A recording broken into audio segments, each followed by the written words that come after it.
out of the fog at about 2:30 in the morning on this desolate exit ramp, this stretch of road that's basically cut through solid rock. Like, there's no trees, no fields, no grass, no nothing. It's just two solid walls of solid rock that are about 30, 40 feet high on either side. There's a gray man, a completely gray man, walking up the middle of the exit ramp, like the stretch of road. And when I say gray, I mean completely gray. Gray hair, gray jacket, gray pants. And there were 4 of us in the car. We had a designated driver. We all saw it. We all screamed. My friend who was driving, slammed on the brakes, swerved out of the way.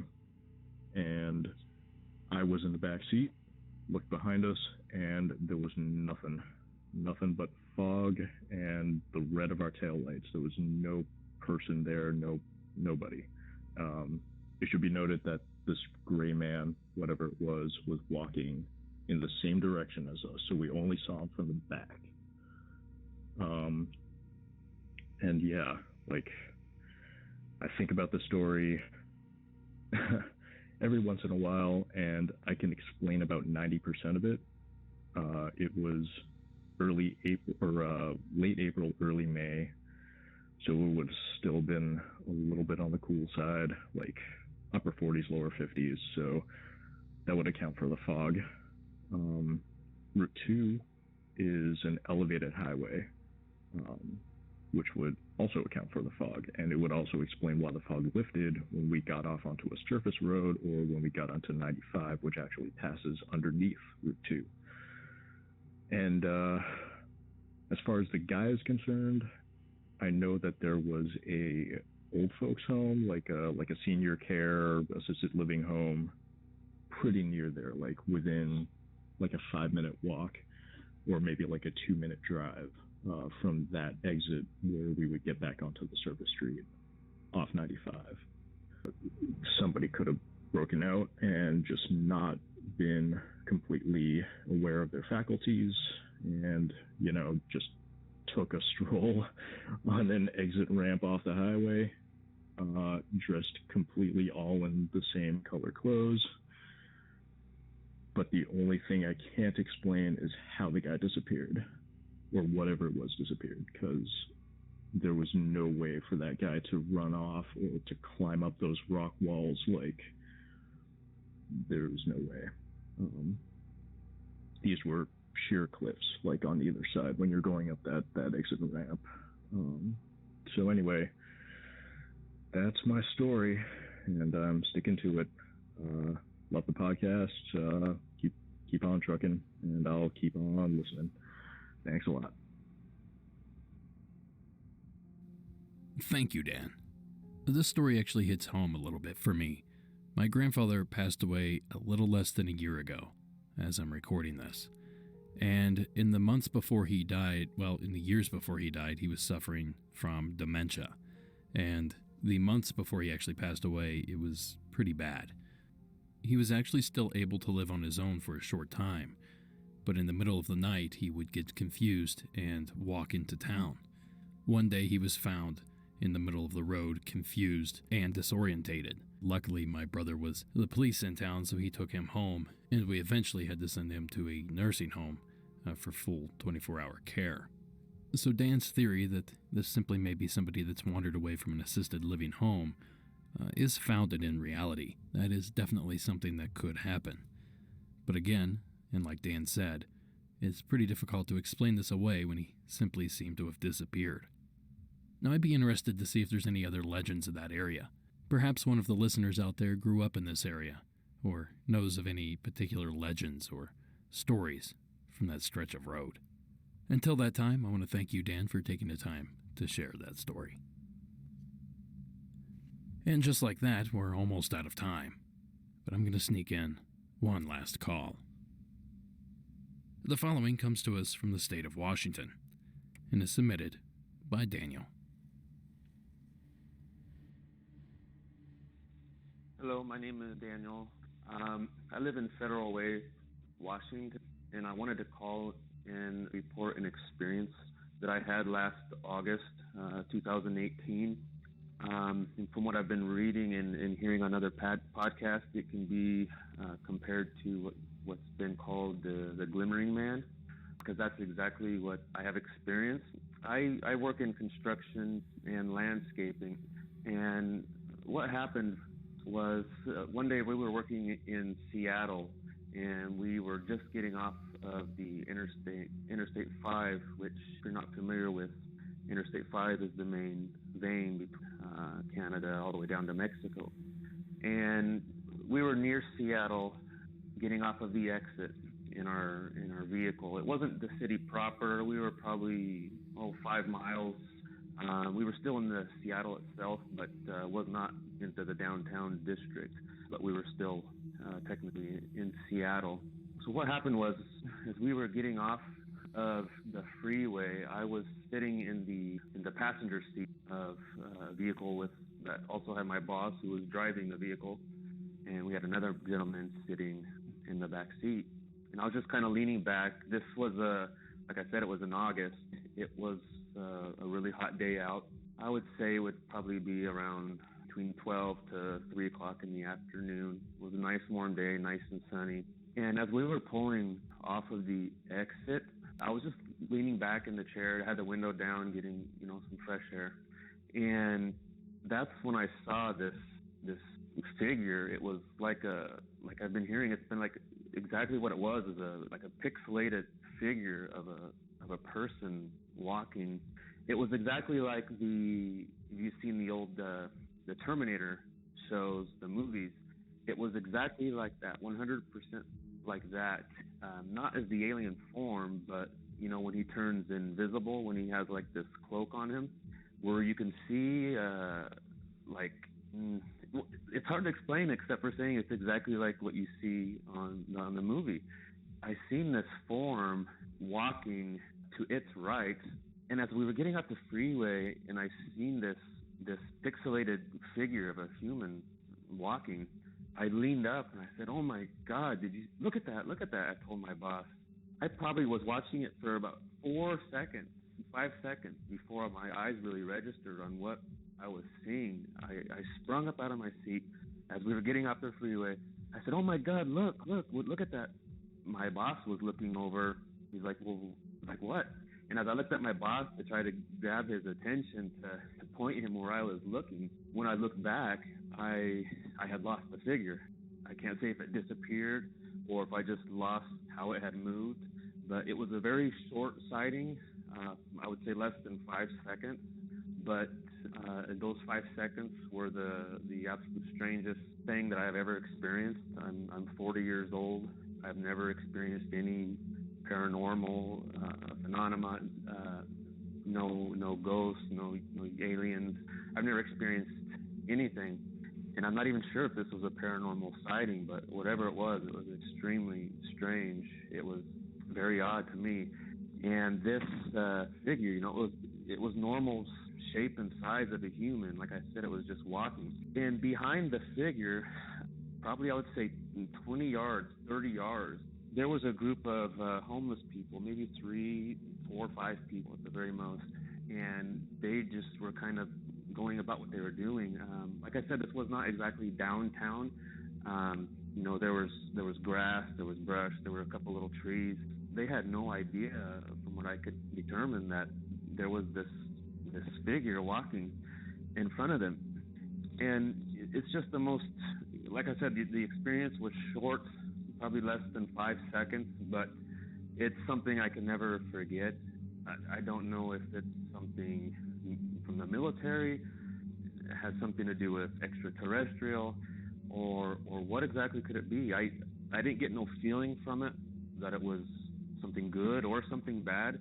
It was just complete and total shock seeing this. I tried to explain to my boss what I was seeing. I wanted him to pull over the car and stop so I can get out, but it just didn't happen that way. So it was a definite, for me, life-changing experience. I mean, what is that? What could it possibly be? I heard of another story that was told, I believe, on your show from a man who was traveling with his wife. in Washington area.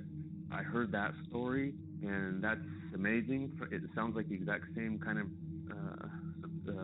description. And since this happened for me in Seattle, it sounds like there was another story in Washington as well. I'd love to hear if there's other more stories. I've looked all over online. I can't find anything about any other sightings in Washington State. I have heard of some other ones. I'd love to learn more. So if there's any ideas out there, anybody who has any idea what this could be, please call the show and let us hear about it, because for me, I'm just like in a never-ending quest now to find out what it is exactly that I saw, because it's something that wasn't normal. It's something that should not have been. It's something that should not have, you don't see pixelated humans walking around often except for in the movies. So thank you so much for taking my call. I really love your show. I love listening to your stories. I think you're doing good on letting people have a chance to share their experiences, and I really appreciate it. So thanks a bunch, and we'll hope we'll get some answers. Thank you. Bye-bye. Thank you, Daniel. Now, I believe that Daniel mistakenly referred to the movie The Terminator instead of the film franchise The Predator, which I suppose is an easy mistake to make. Both starred Arnold Schwarzenegger. That little mistake aside, this story is incredible, because not only does it describe almost identically what Justin and Harley reported seeing in their Season 6 calls, but it also seems to be from the same general location. I know that Justin and Jen's encounter took place in the state of Idaho, and this is obviously taking place in the state of Washington, but both are in the Pacific Northwest and in the same general region. So perhaps it's possible that our military is testing some sort of equipment in that area, some sort of cloaking device. Then again, it's also possible that there's something else strange running around in the forests in the Pacific Northwest. And of course, I'm not talking about the Bigfoot. Thank you again, Daniel, for taking the time to share that story. And yes, if anyone else out there has experienced anything even similar to this, please let me know. I would love to get to the bottom of all this Glimmerman stuff. Thank you again, Daniel, for taking the time. And that's going to do it for this episode. Monsters Among Us is written and produced by me, Derek Hayes. Additional support is provided by Warren Pon Abbott, Tony Bell, and Addie Lloyd. And music for this episode was provided by Coag Music. Thank you all for listening, and until next week.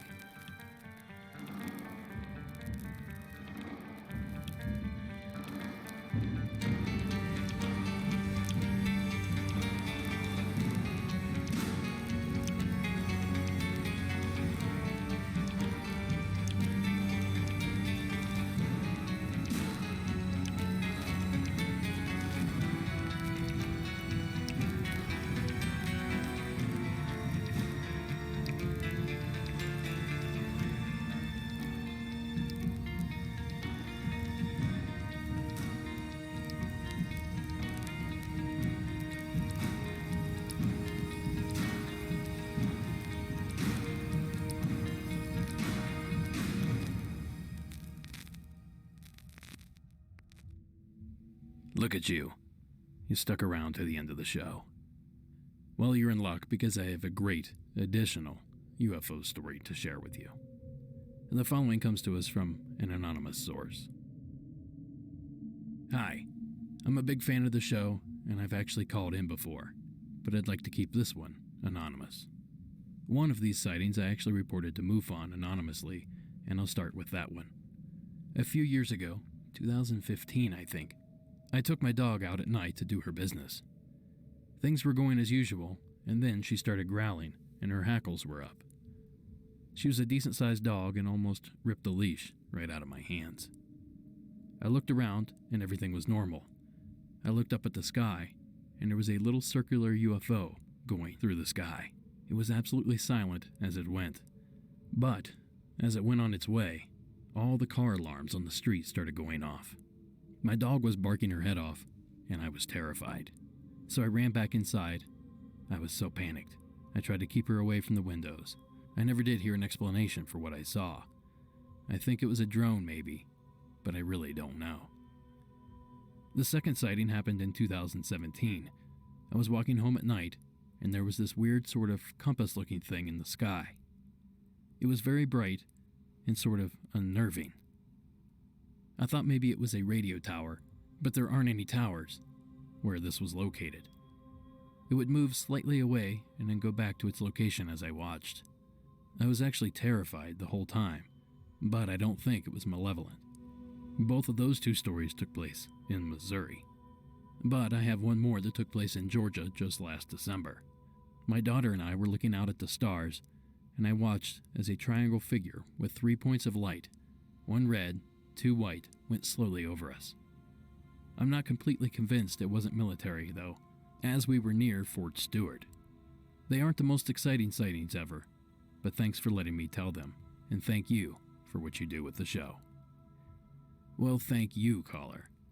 And it seems like you're one of those people that always has an eye on the sky, always looking for something out of the ordinary. It's people like you that witness these kind of things. And for that, I thank you.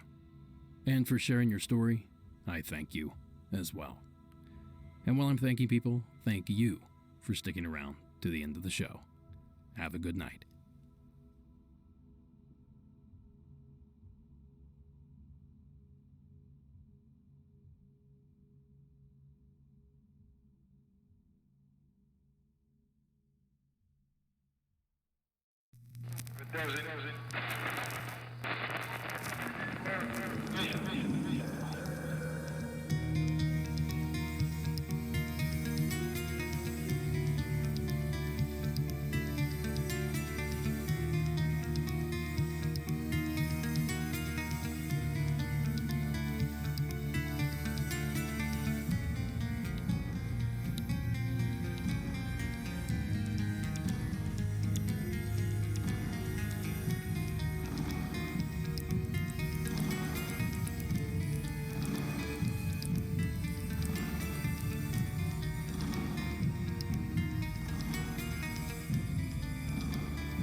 Good evening and welcome to Monsters Among Us. I am your guide, Derek Hayes. Good evening, goblins and ghouls. Have I got a show for you? Welcome back to the program, everyone. I am tickled pink to have you here with me. Like I said, tonight's episode is like so many before it. It is absolutely packed with an assortment of stories, sure to make anyone at the campfire shrivel with fear. So let's show off this embarrassment of riches and begin our descent down a dark and eerie avenue. It is there that we begin tonight's journey. We begin with Aaron's submission from the state of Missouri.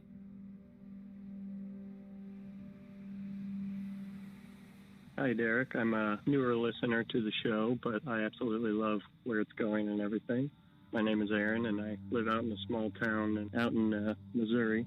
I've seen a lot of crazy stuff and had a lot of crazy stories, but I just wanted to talk about one of the more prominent ones that I recall happened a couple of years back, maybe 2015, and my best friend at the time and we used to go out to his house and spend all day and all night there all the time. To give a little bit of background of the area, I mean, it was in the middle of nowhere. It was a couple miles away from anybody. He had no neighbors or anything. It was his parents' properties. The house was right in the center of a clear opening. The yard was like a circle field. It kind of came up to a mound, and that's where the house sat on. And then the circle field around it was only about 50 yards in every direction there from the house. And then you hit wood that just went out for miles, basically. Going throughout high school and before that, we used to spend all of our time out there in the woods and building things and adventuring and stuff. And getting close to the house in the woods in the back, you would never see any deer or any bigger animals. You would just see a lot of like squirrels and birds and whatnot. Well, one night we were out there, and this was right before sunset, right as the sun was setting, and we were out in the woods. Had spent all day out there, and we were building some things and adventuring, and there was a small little creek bed that went through there, and this was about fall time. It was, cold out, cold enough for a jacket. The leaves are on the ground already, transferring into winter. We were out there building and adventuring, and things started to settle down and get a little quiet. You could hear an occasional squirrel or bird or whatever, but we started standing still kind of and talking and moseying about, and we were standing right next to this creek bed. Just as it started to get dark enough to where you can't really see what's going on in front of you, like that weird spot where it just clicks too dark and you don't register it, but it happens, and then you're like, hey, I can't really see what's going on. Well, right as that happened, we were talking, and I kind of looked at my friend and I tell him, hey, I can't really see anything. We should probably head back in towards the house. We're about 25 yards away from the house. His back porch light is on, and you can see it from there. The rest, they say that. We hear like a rustling in the leaves, and at first we were like, maybe it's a squirrel or something like that. But then it started to pause, and every time we talk, it would start to move again, and then it would pause, and we found it kind of odd. Right as we started to move, sounded like somebody running, and a kind of a larger breathing sound. And we tried to look at each other in the dark, and, we were like, what is that? It started running up from behind him, and it was clearly something big running at us. And I look over his shoulder, and there was just a giant, I can't even describe it. I'm sure other people have described like shadow figures and that type of thing. It was just a giant black mass that was darker than anything else in the woods in the middle of the night. I can't even describe it. It was terrifying. But I saw it over his shoulder, and it looked like a smoky, shadowy figure, and we just started running towards his house. So we're in this creek bed, and we're running, and it's, as I mentioned, it was already into fall and into winter a little bit out here. It was kind of mucky and mushy in there, and we're just in this muddy creek bed running, and you can see a light to his house, but it almost felt like it was getting further away. And I'm no stranger to adrenaline-filled situations, so I know the effects of adrenaline on the body and in situations like that, and I can tell you it was not that type of adrenaline situation. It felt like the woods and the light and everything were getting further away. It felt like a tunnel expanding out from where we were, and every step was just getting a little bit further away, even though we were running right towards the light and towards the opening. So we're running for what feels like 15 minutes when it should have taken 50 seconds tops. My friend's in front of me a little bit here, and we're just running through this creek bed, and I at some point along the way, I tripped over a log that was cutting across it and falling over. It was part of a tree or whatever, and I flipped over on it. And at this point, I'm upside down in the creek, looking backwards at whatever was behind us, because we couldn't fully hear it behind us at that point, but you could feel it. And so I'm upside down, I'm a little dazed, and I kind of come to a little bit, and I'm looking back, and this mass, still darker than anything else around it, and it was so dark that I couldn't see my hand in front of my face this entire time, and it had to be all of 7 feet tall. When I looked back at it, it had a smoky, billowy effect to it, and then it had some sort of glow to its eyes. It was like a reddish yellow color, and it had this hazy effect to it. You couldn't pinpoint the exact shape of it. It looked like smoke in its form, and it was coming straight towards me. But in that moment, looking at it, it felt like it was letting me know that it was not a positive thing that I was seeing. It felt completely foreign, and it was entirely terrifying. So lucky enough for me, my friend actually had heard me fall, and he spun around and he kind of helped me get up because I was dazed and just staring at this thing. We gathered ourselves and continued running, all in under a second, and we ran through the creek that pulled all the way up to the opening, that field that surrounded his home, and we finally hit the field and the grass, and suddenly it felt like everything was alight again. It felt like you breathed, the air felt clear, and there was no weight to it all. You could hear the birds and the squirrels and everything in the woods again, which honestly I don't remember if I mentioned a minute ago, but you couldn't hear them as things started to die down before it all happened.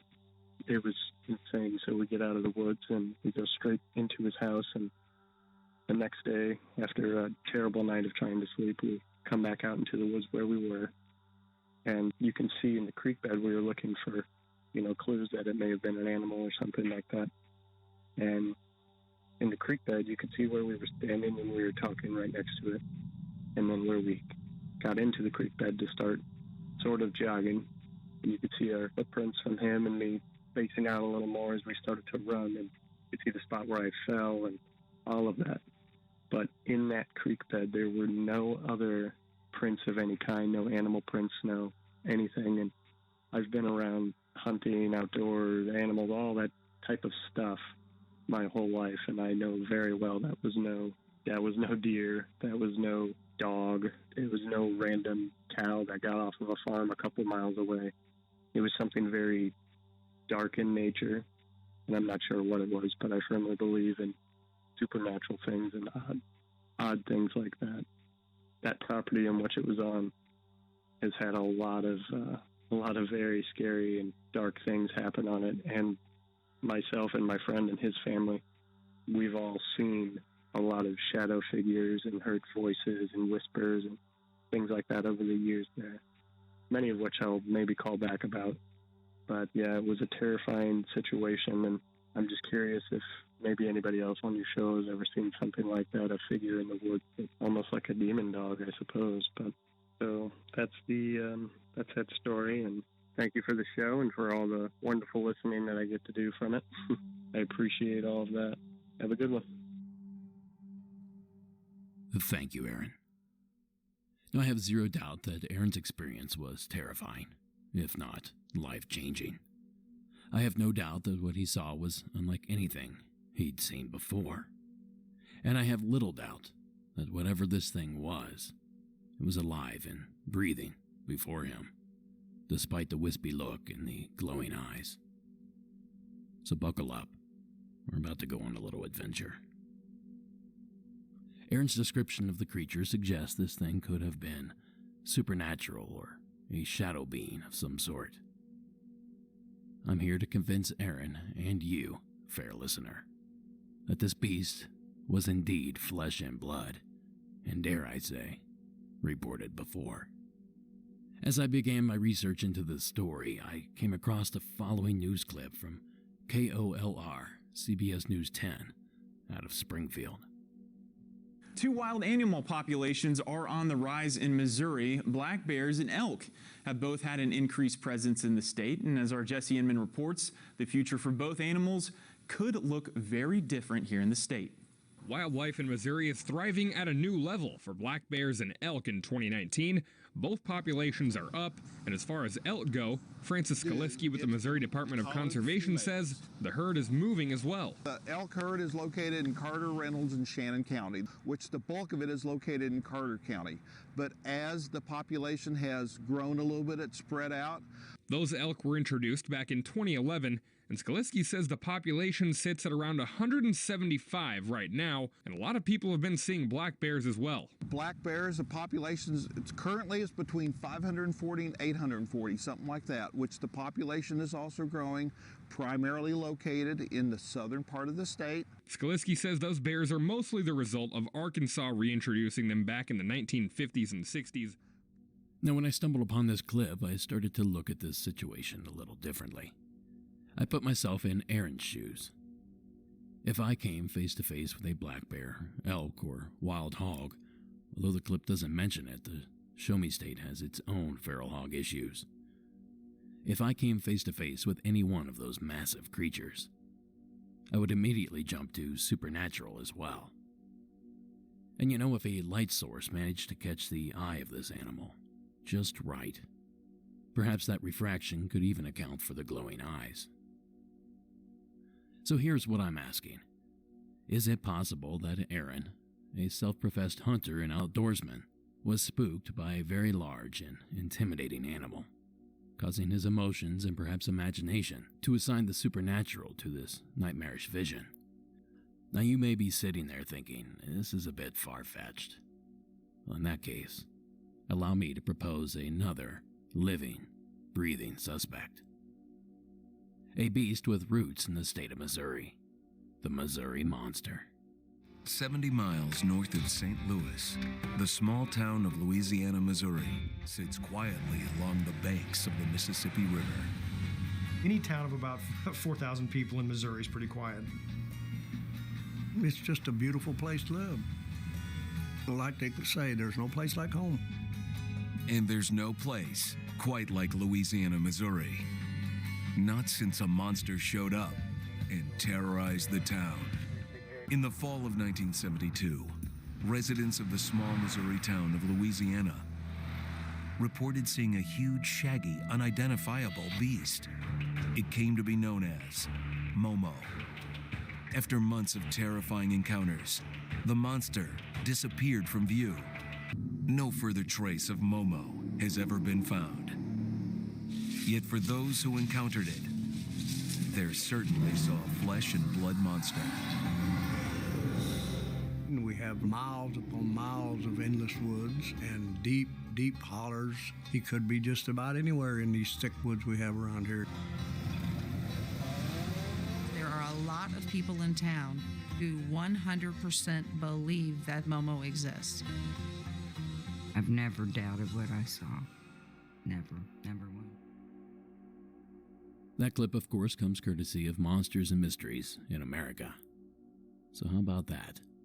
I realize Aaron said that the creature walked on all fours, but there's nothing stopping a hominid like Momo from simply dropping down on all fours. Now, Momo was said to have long, shaggy hair. How could this account for the smoky look that Aaron described? And anyone that's ever heard a Bigfoot description knows that they're often reported to have glowing eyes. And although a plaster cast of a footprint claimed to be that of Momo exists, it's comprised of 3 toes and looks, in my opinion, to be very handmade. But I'm going to toss that fact in as evidence. You'll see what I mean here in a second.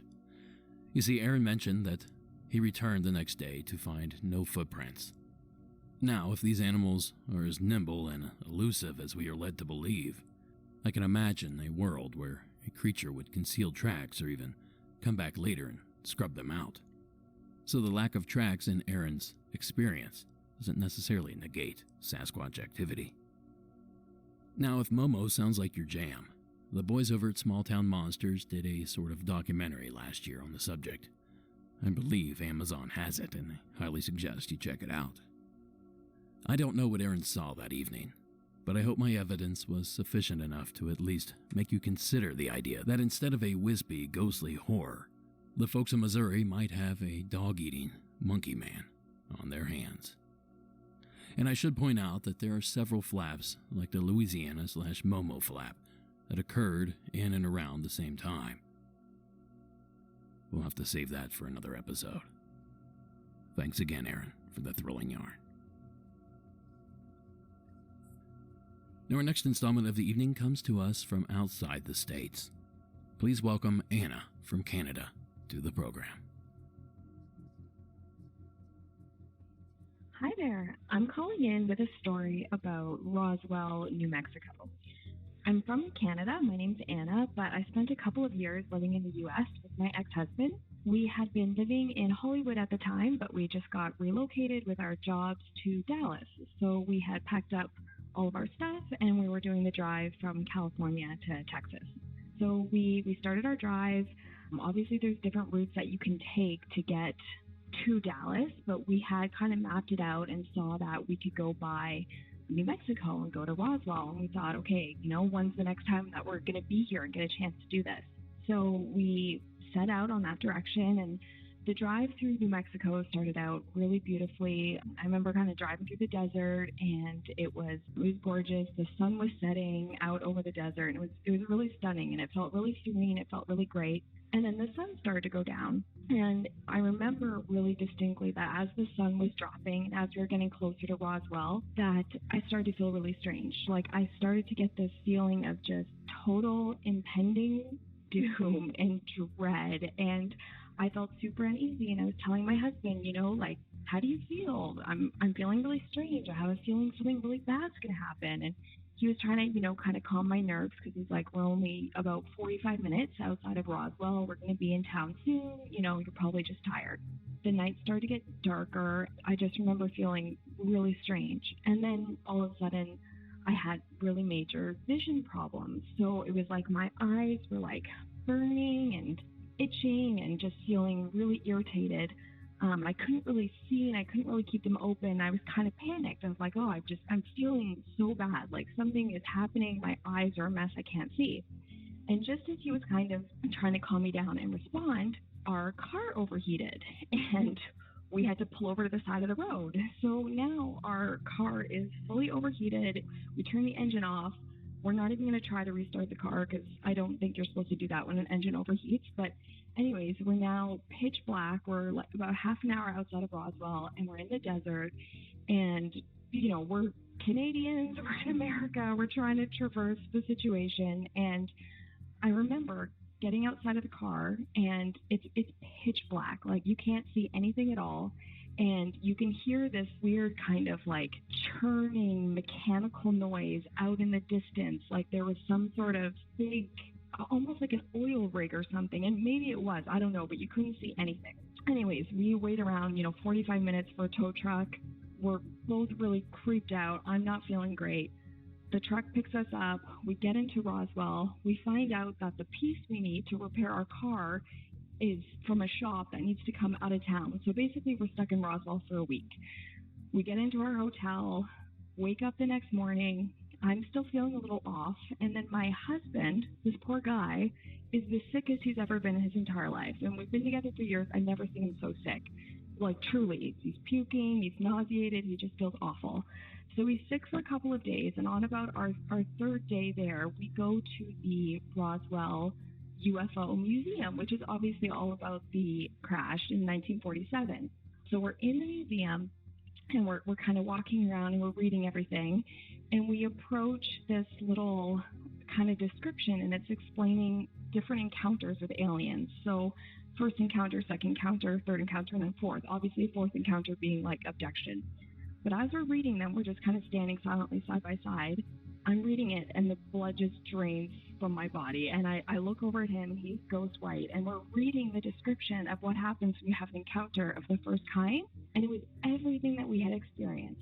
So it actually said cars overheating in the desert, a feeling of dread and doom, major vision problems where your eyes become super affected, and then one of the people just basically becoming very, very, very ill. So we just kind of like, we're reading it and we're like, oh my God, like, did something happen to us? Like, did we have an experience with something trying to contact us, or we don't know. But all I can say is that it was very alarming. I'll never forget the feeling I had that day, that night when we were out there in the desert. And then, yeah, we were there for another, week. My husband was sick as a dog the entire time. And then as soon as we get out of Roswell, he was just like cured. It was like the further away we drove, the better he felt. So yeah, it was really interesting. The show is really great and I love listening to it. Thanks for all of the awesome content and for freaking us all out. Okay, bye.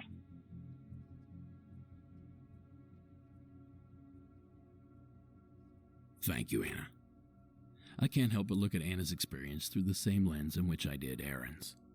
And I realize some of the symptoms that Anna, her husband at the time, and their vehicle experienced do fall in line with past purported alien abductions. But as a former employee of the military, where I worked with radiation on a daily basis, I immediately noticed these symptoms also fell in line with radiation poisoning, and more accurately, microwave poisoning. Now, despite my history, I'm not overly knowledgeable in top-secret military weaponry. But I knew a good friend of the show and co-host of Hysteria 51, Brent Hand, would have some knowledge he could pass on to me. And he didn't let me down. You see, Brent put me in touch with Jeff Adamek, former U.S. Army Green Beret and federal anti-terrorism agent. And I asked for his input on the call, and whether or not these symptoms that were displayed were associated with any known weaponry. His response was a bit double-sided.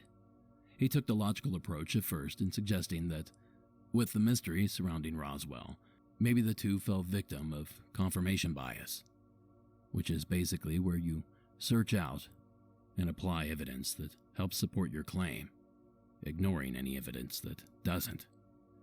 Now, this is quite common in sightings like these, and is certainly through no fault of the witness themselves. And on top of that, I should add that when you're driving through the desert, cars overheat all the time. But I pressed a little harder with Jeff, and and asked if it was possible that this was some sort of weapon system that the government was testing in the middle of nowhere. And he had this to say. Jeff mentioned that the LRAD, long-range acoustic device, is one such ultrasonic weapon that the military has in use, specifically the Navy, and he claims that it would produce almost all of the symptoms reported, save for the broken-down car. Now, he went on to add that the microwave systems, like the active denial system, the ADS, produces more of a painful skin-crawling reaction. Apparently, he's been hit with this particular ray himself, and he said it wasn't a pleasant experience. But he had trouble with Anna and her husband at the time having symptoms at different times, so I picked his brain a little bit to see if there are any circumstances in which one of these weapons may produce effects similar to what was experienced in this call. He finished up by saying that the active denial system, the ADS, the microwave weaponry system, has a range of roughly 5,500 meters. And I asked him if they were shooting this weapon off into the desert at a long distance. And let's say Anna and her husband just happened to be driving just at the edge of this weapon's range. Would they experience these symptoms separately? To which he said, it's not common, but it's entirely possible. And he left me with one more tidbit of information. Apparently this microwave system has the ability to stop vehicles. So I guess like many of these crazy tales, anything can happen. I want a big thanks to Jeff for all that info.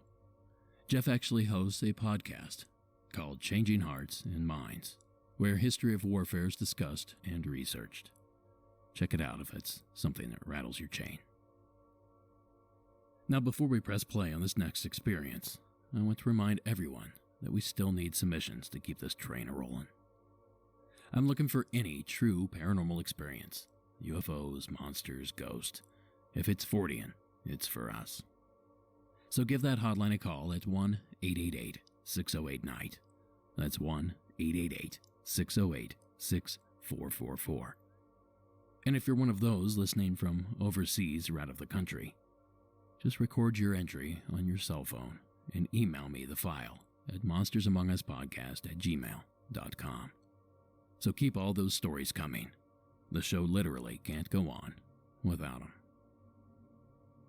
Now, next on the list is Dana's entry from the state of North Carolina.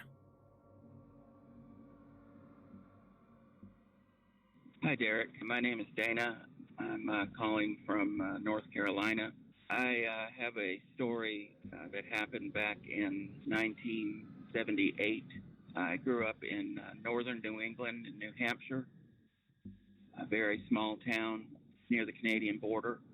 It was late fall, 1978, and I was living with my mother, my brother and sister in a house up in the mountains. And there was also a man there, a friend of my mother's, and we were all sitting at the kitchen table. And in that particular house, there was a window that looked out over a big field, clearing. We were all sitting there. I really don't remember what we were doing, I guess eating or something.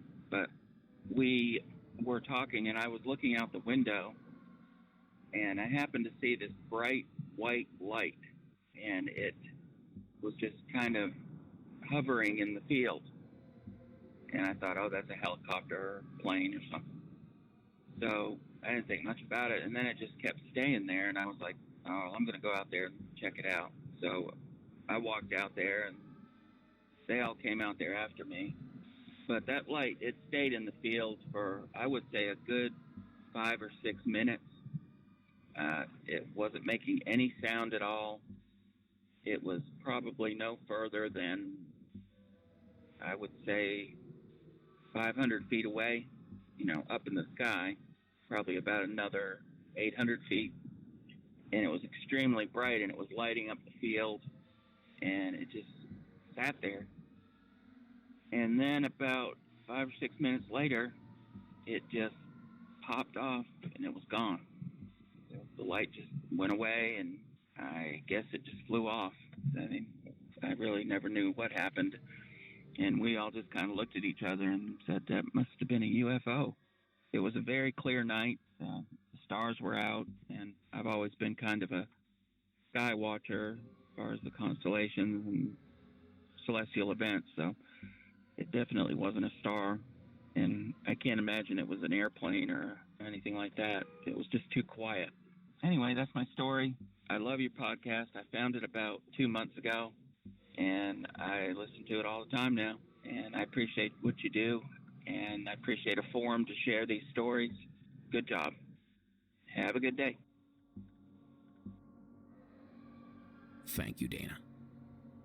If I were to be honest, I could also make a case for this story also having two strange explanations. In addition to Dana's theory that this ball of light could be a UFO, or some sort of craft piloted by extraterrestrials, I also have an explanation of my own, and for once I'm not using an unknown to solve another unknown.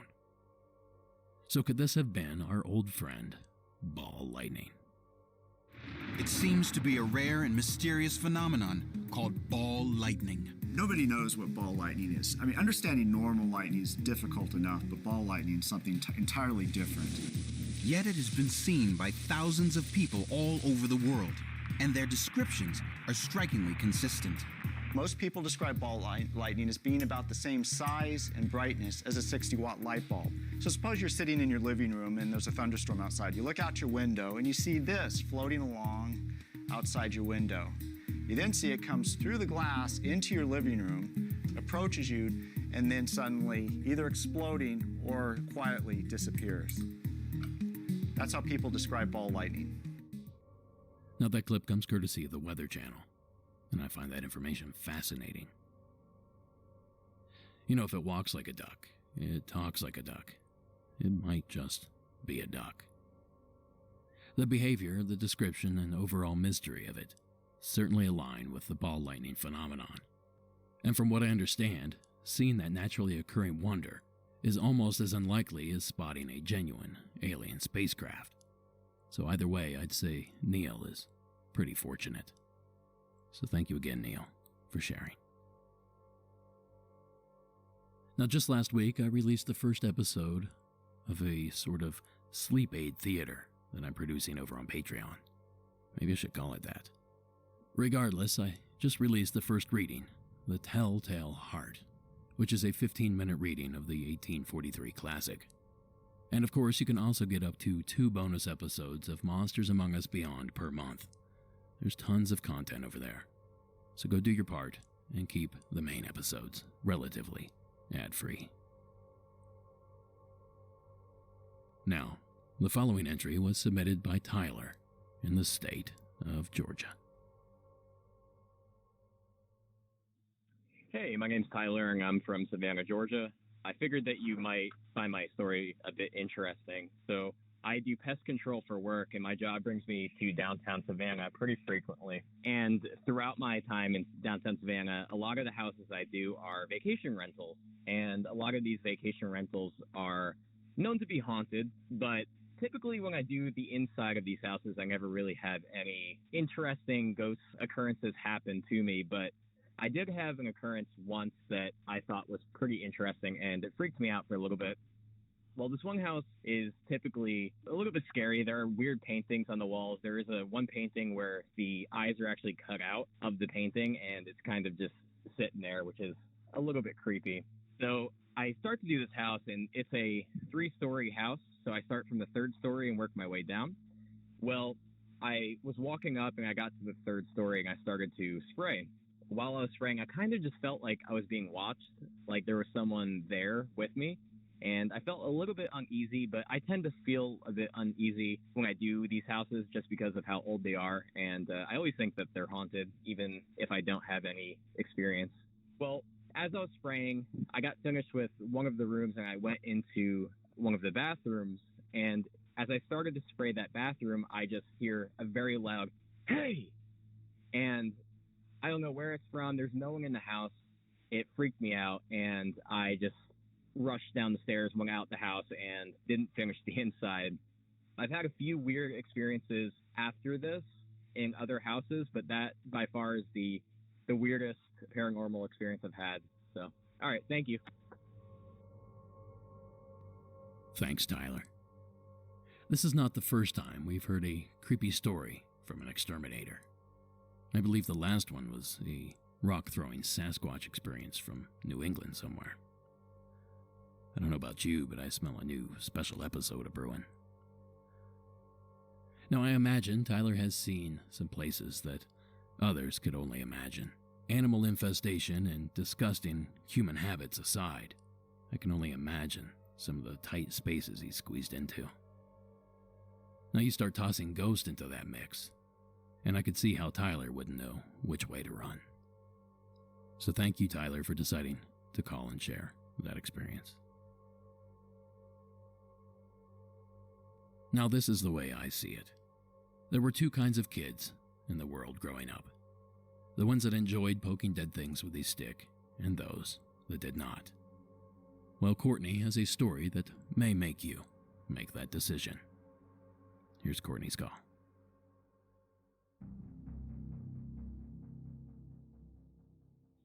Hi, Derek. It's Courtney calling back from Massachusetts. I originally called in about the Conjuring stories, and randomly one evening when my husband and I were listening to your show, like we always do, my memory got jogged for whatever reason. He was telling me some strange encounters he had had, and I remembered about this instance I had.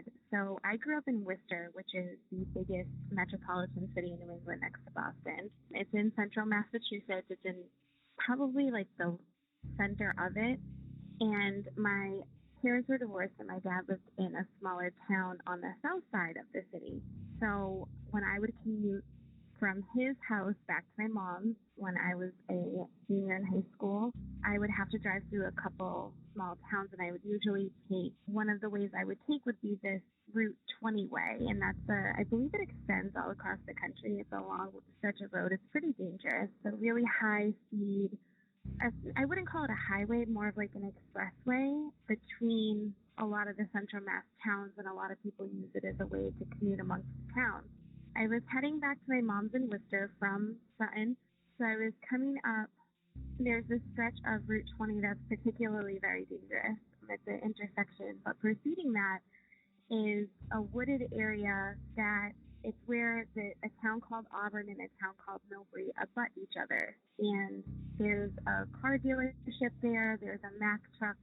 I want to say it's either a dealership or an auto body place there. And I was coming up the hill upon those two businesses, and there's a light there. And there was normally some traffic, but traffic was really heavy for some reason. And then I started to notice a bunch of lights. It was at nighttime. I should mention that I've always been really empathetic. I can always pick up on energy. I read energies really well. I'm the person that walks in the haunted house that nobody knows is haunted, and I start feeling unwell. So back then I didn't really realize, like, my instincts were usually spot on, but I started to feel really uneasy. And I didn't know why. And I mean, car accidents were really common on this road. I drove by many of them throughout having my license for the last 12 years. And I came upon this stretch of road right after the light at the car dealership, and there were tons of cop cars. And the police officers' faces kind of said it all. They were all like super concerned, and I was like, oh man, this is going to be a doozy. Like, I really hope I can get through this quickly, and I don't see anything too crazy, because I'm not one of those people that really likes looking at car crashes. And I was driving by, and I noticed in front of my car there was this huge like spot of blood, and it was on the road, and it was kind of like smeared into the road. It was massive, probably like 3 feet by 2 feet. And then up a little ways, there was a little more, and I'm like, oh, God. And at that point, it clicked with me. It was probably wildlife. Somebody probably hit a deer. That's super common up here. I forget what time of year it was. I had a convertible, and the top was up, so I can't imagine it being too warm. But I don't remember the police officer wearing long sleeves, so I would say either spring or fall. And I come up on this carcass. I don't even know how to adequately explain this, so forgive me as I try. It was in half, and the rear end of it was to my left, and the front end of it was to my right. And we were passing by slow enough where I was able to get a really good look at this thing.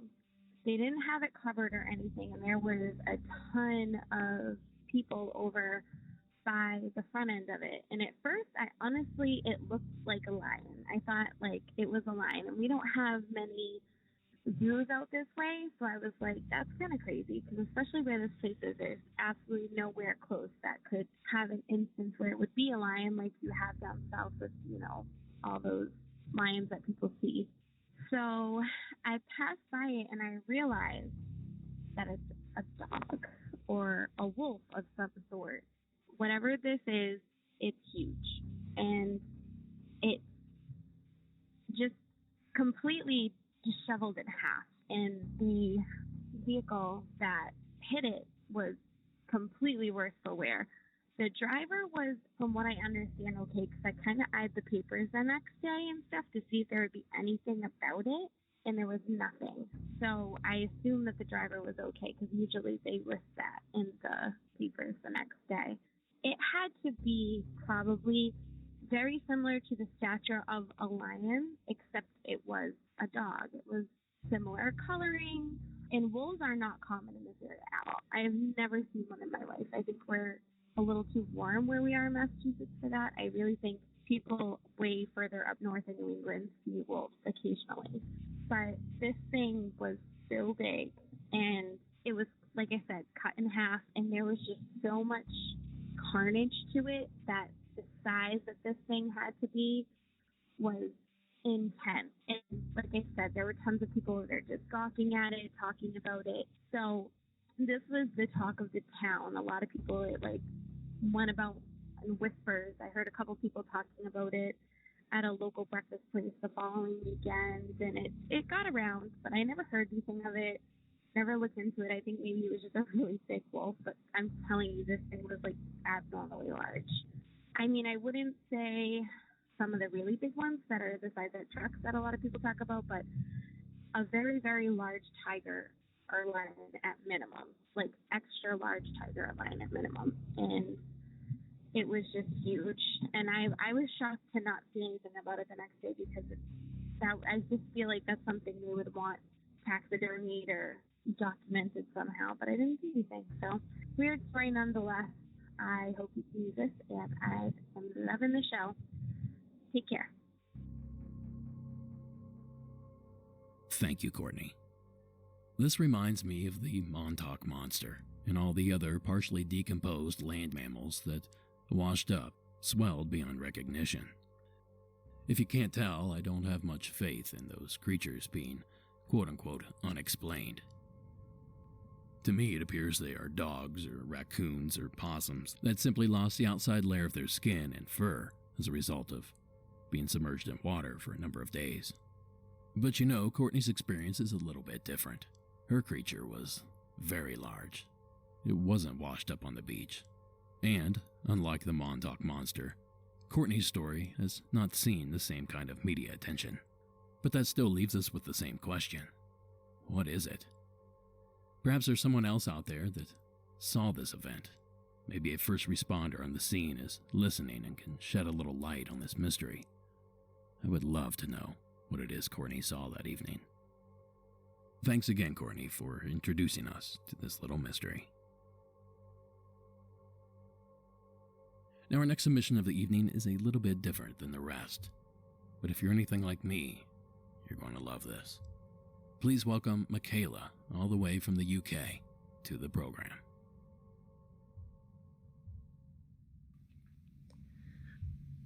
Hi Derek, this is Michaela from Chichester in the UK. When I was a child, I lived in the county of West Yorkshire, which is in the north of England, and this is where my story is set. I've written it all out so that I don't forget any of the details. Here it is. I must have been about 8 years old when we saw them. We were at school playing out in the playground when it happened. There'd always been a rumour about so-called zombies that wandered around the old derelict house in the middle of the field near school. In our minds, however, these monsters were not anything like the traditional idea of zombies, but somewhere nearer to a type of grim reaper or hooded monk. Children in the village would whisper about them walking around in their hooded, black cloaks, chasing the cows and eating them. To be honest, it sounded unlikely to me even then, and I really had no idea what a zombie would look like, even if I met one. However, I was small, and it was exciting to continue the tradition of scaring each other to death in the playground at school. Bradshaw, our small village in the heart of the Yorkshire Dales, was rife with mysterious stories of haunted houses and strange happenings. The hillsides were peppered with old, derelict houses and mills, crumbling away into the ground, making exciting and dangerous playgrounds for us to explore. We'd dare each other to go into darkened, wind-whistling rooms and scare each other with tales of dead babies being found half-eaten by werewolves, all the while brave, yet terrified. There just so happened to be one of these derelict houses within sight of our school field, and on this particular day the weather was fair. It was winter, I think, but windy, and we were all chasing around in the playground as usual. Suddenly one child shouted out above the rest, "Zombie! Zombie! I can see a zombie!" A huge group of us raced over to where the kid was pointing. There! There it is! Oh, there are 3 of them! We all followed her eagerly pointing finger across the school field, over the next, and into a long field which sloped gradually upwards towards the hill where the haunted house was. As I looked, I blinked in disbelief. There, in the middle of the long field, were 3 black, cloak-clad figures moving slowly behind a herd of cows. The figures were dressed like reapers, each holding a long wooden staff with a hooked end. Their faces were hidden from view under their long dark hoods. The cows did not seem to be afraid, but wandered unconcerned up the hill as the zombies herded them slowly in the direction of the house. Myself and the other children were just going mad, jumping, shrieking and pointing at the figures. The midday meal supervisors looked very confused and worried as they tried to contain the hysterical mob of children. The one thing that really stuck in my mind was that the adults could not see the figures. I do remember asking if I could go over to the other side of the school field to get a better look. I was sharply told no, and as I was an obedient child, I did as I was told. However, I longed to get closer, to see properly what these creatures were and what their faces looked like. Soon we were all hastily ushered inside, as we were so overexcited and break time was ended early. I reluctantly walked towards my classroom, keeping my eye on the figures all the way back until I got to my class. I was desperate to carry on watching the zombies from the window, but unfortunately we couldn't see into the field properly from the classroom, and as I pressed my nose against the glass, straining to see around corners, I knew I would never forget this day for the rest of my life. I didn't understand what we'd seen, but surely 20 children couldn't be wrong. As I grew up, the events of that day were put firmly to the back of my mind, and it wasn't until I was in my mid-20s that the memory of the zombies would return to haunt me. One Sunday, my friend Diane and I were walking back from my house when she suggested we go to have a cup of tea with her friend Alex. Diane told me that Alex's dad owned the village farm shop.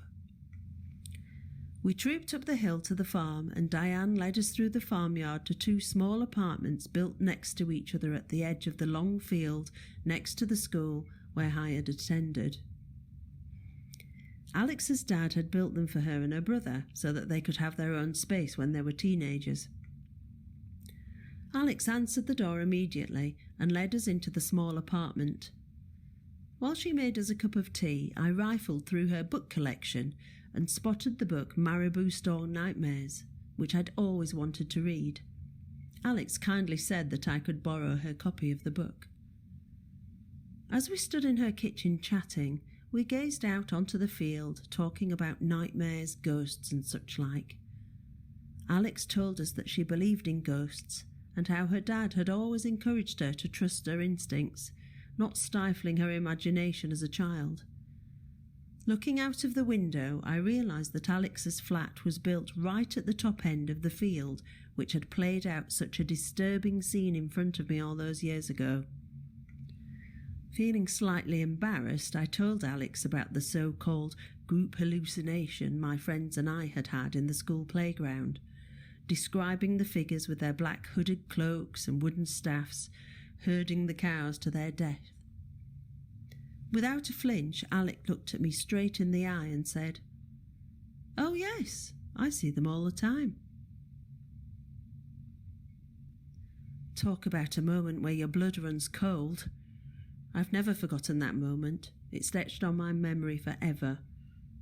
I don't know what to make of it, and I'd be interested to see what you think, Derek. I've looked into it, and there aren't any records that I can find of similar creatures being seen in the local area. But it was so fresh in my mind, and still is, even after all these years. It's a true experience that really happened to me, as I wrote it, and I'd really like to know what you think. As your listeners often say, I've got more stories to share, so I'll call in again sometime in the future. Anyway, thanks for sharing my story.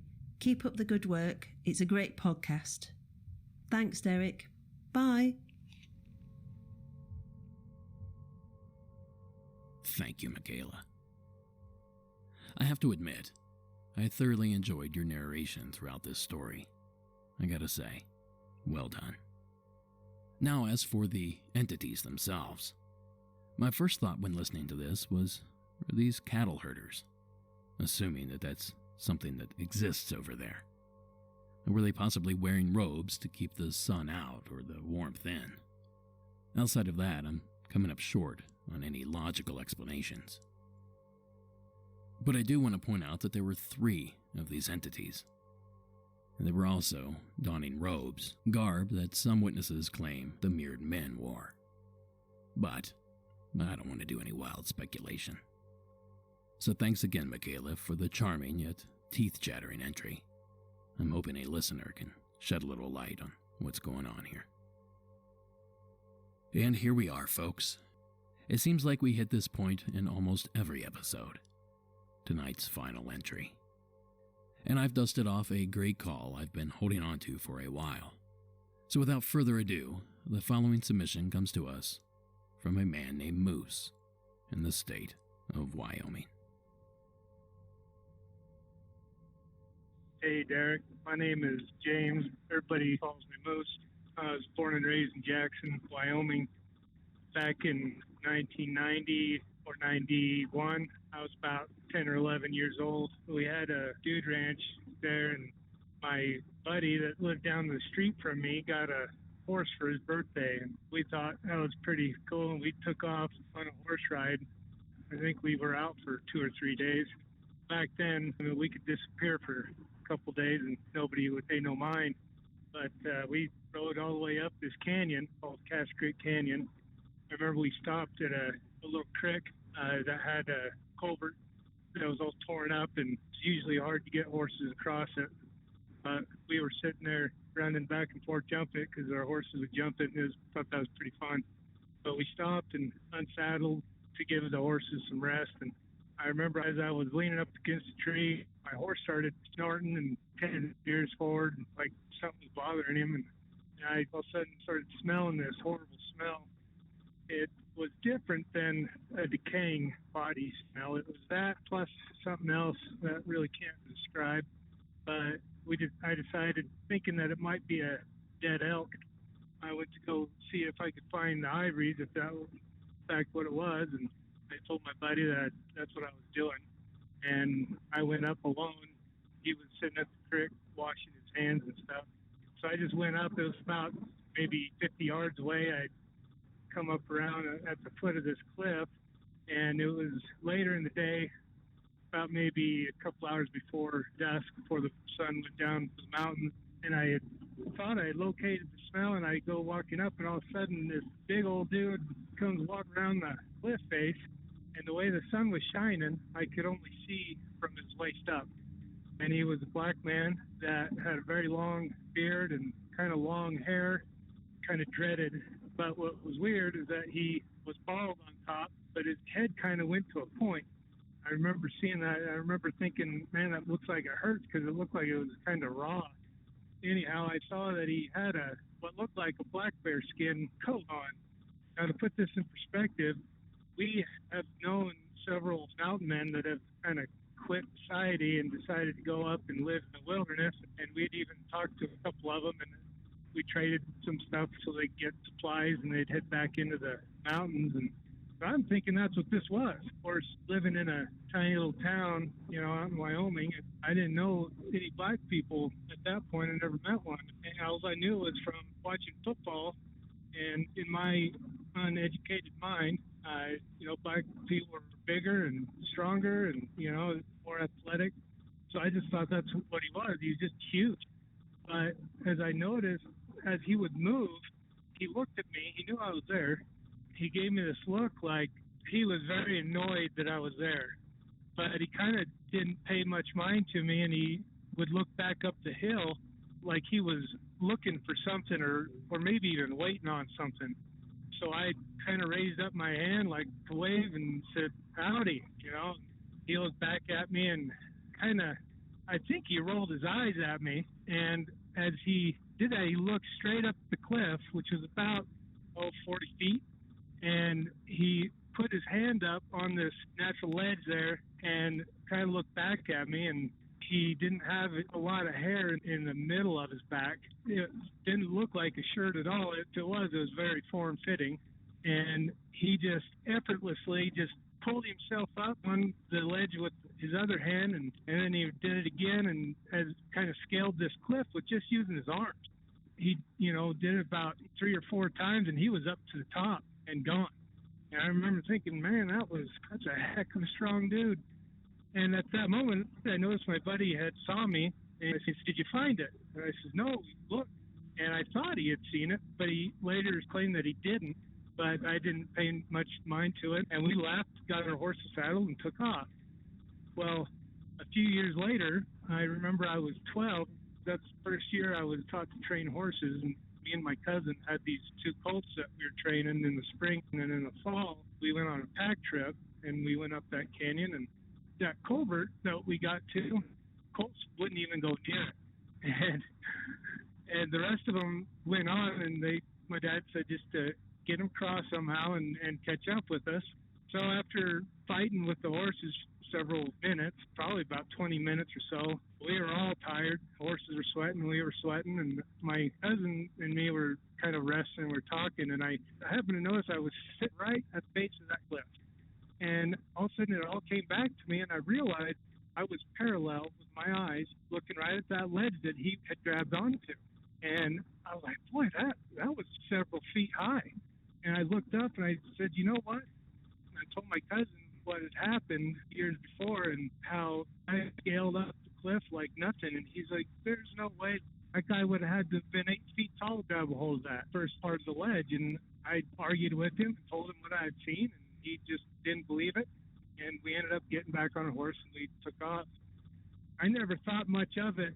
I didn't even think Bigfoot at the time. In fact, it wasn't years later in 2008, I started getting into Bigfoot and getting real curious about it. And I remember hearing some of the evidence that people would come across, like the tree knock, the whooping and stuff. And I remember I've heard that stuff all my life. So I was looking on the internet and I come across a drawing, and I remember thinking, oh my gosh, that was just like what I saw, except for the one I saw had a little longer hair and a beard that was gray in the middle. Difference was the one I saw was bald. And I mean, it all kind of hit me that, oh my gosh, I think maybe I had seen one. I never heard of a Bigfoot being bald, and thought maybe I'd tell the story partly because I'm kind of curious on if anybody else had seen something like that, and the other part because me and my kids listen to the podcast, and one of the only things we have in common that we like to listen to.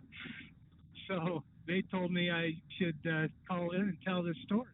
So I did make a drawing of it. I kind of an artist, and I kind of drew one. I thought if you wanted to see it, I could send it to you. Not very technical savvy, so might have to be told how to send it to you.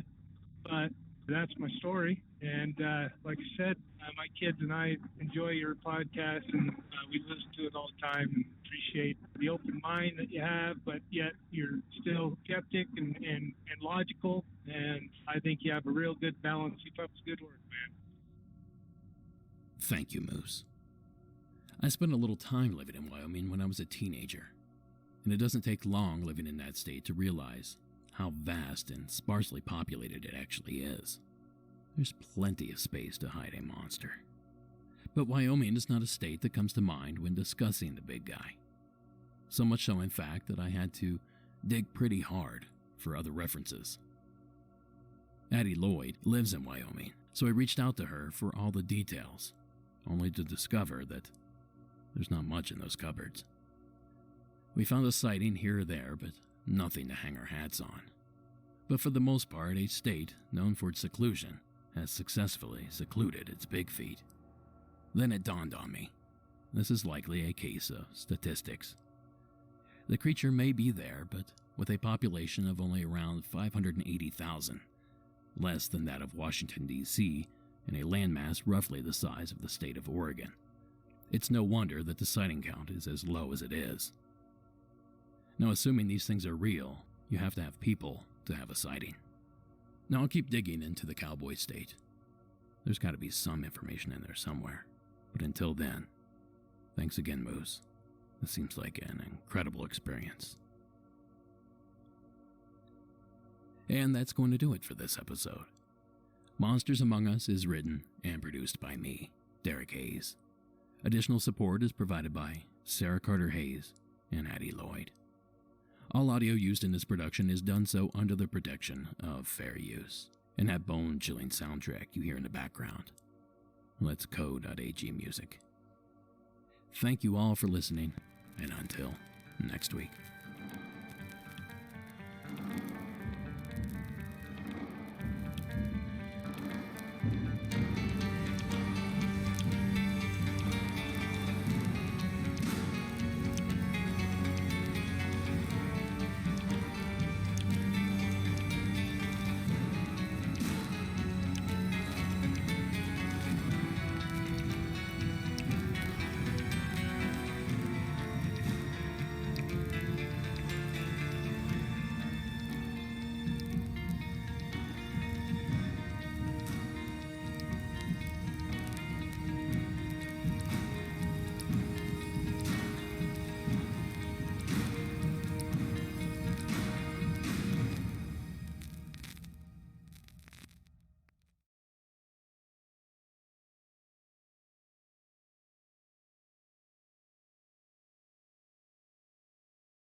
Now, tonight's hidden entry takes us